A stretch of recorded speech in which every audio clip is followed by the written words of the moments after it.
Giants of the Deep, Part 2, by Averagesaur. Old legends speak of sea monsters, such as the kraken and sea serpent. I never thought there was any truth to those legends.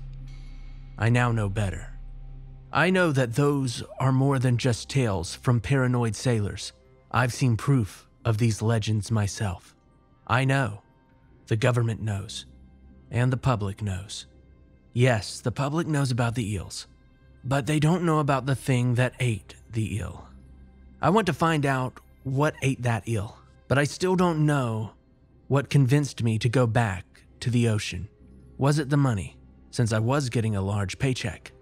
Was it wanting to study the eels, or perhaps wanting to find out what was big enough to drag an 80-foot eel to the bottom of the ocean? Maybe so. No matter what convinced me to get into a pod and travel to the depths of the Atlantic Ocean, I was going. We all had specific pods with 2 pilots each. I don't feel like boring you by telling you all of their names. It was hardly important anyway. There were 5 pods, each with their own names. There was the Orca, the Barracuda, the Hurricane, the Riptide, and our pod, the Typhoon. We were briefed on our mission. I felt like some sort of soldier. Originally, I thought we were being sent down to study the eels and to find out what was hunting them down. However, we were told that they have reason to believe there are other monsters down in the murky depths. And not just them, more species of monsters in the ocean. This was a whole new development for me. After the briefing, they sent us to our bunks.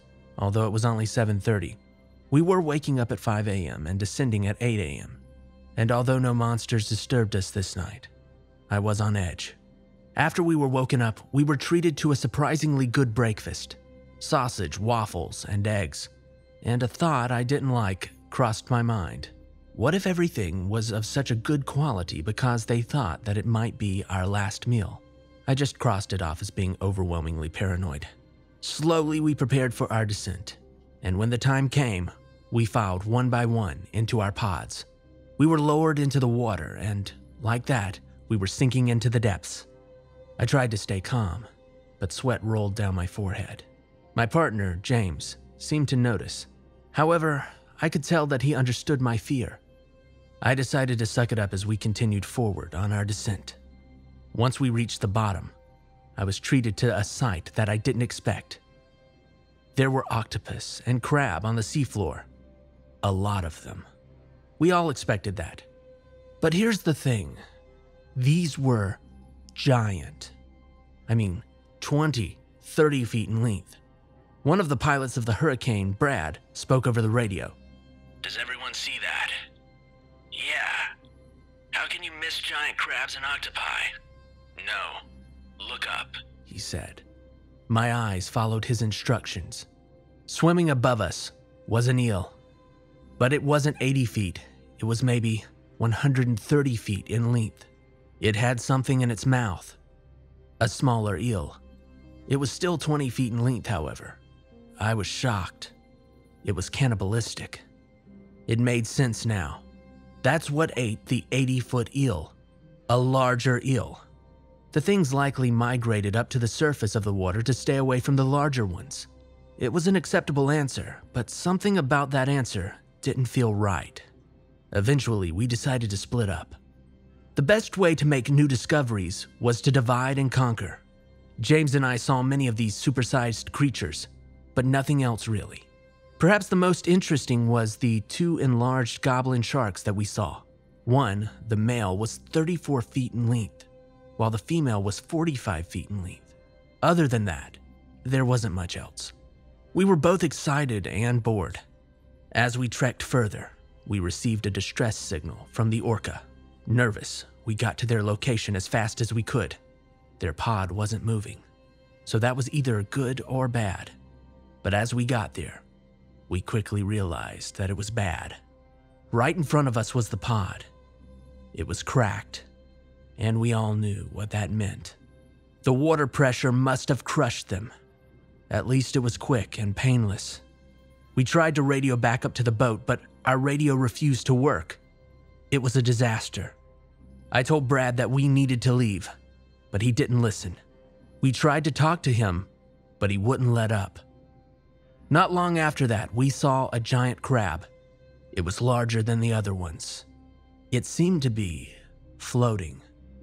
Wait, it wasn't floating. It was being held up by some giant squid. We watched as something huge approached us. Was it what I thought it was? It was.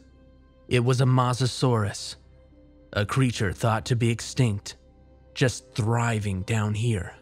It was 70 or 80 feet in length. It seemed to have armor, which was likely an evolutionary tool. It approached the crab and began to tear it limb from limb.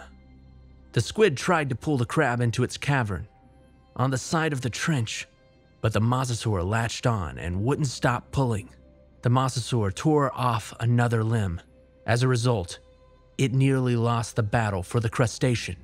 Then, the squid pulled the crab closer to its cavern. The squid was smart. It was trying to lure the mosasaur towards its cavern so that it can pull it in with its tentacle. The mosasaur took the bait. Just then, the squid emerged from its cavern. It was more monstrous than we imagined. It grabbed the mosasaur, its sheer strength snapping the reptile's neck. We all just sat there in stunned silence. Suddenly, its attention turned towards us. It grabbed the hurricane and pulled it closer to investigate. It didn't try to eat the pod, it just observed it. However, the strength of the creature, which was for sure the kraken in the flesh, broke the pod. All of us, the remaining pods, we fled. We were out in a hurry, but once again we disturbed a large creature. It was a creature 100 feet in length. It had long, crocodile-like jaws. It grabbed the riptide and cracked the hull. James pushed the control and we tried to leave. We saw the barracuda escape, but we weren't so lucky. The creature's flipper knocked our pod, which led to our pod getting trapped and me getting knocked unconscious. I woke up about 20 minutes later to James freaking out. I could understand. We were trapped in the dark with no communication and no method of escape. As I got up, James never even looked at me. I followed his gaze. The ocean floor had come alive with giant creatures, and as I looked, I saw something that gave me chills. A creature, likely 250 feet in length, holding a fully grown giant eel in its mouth. The eel was probably 150 feet in length, and then a loud humming erupted.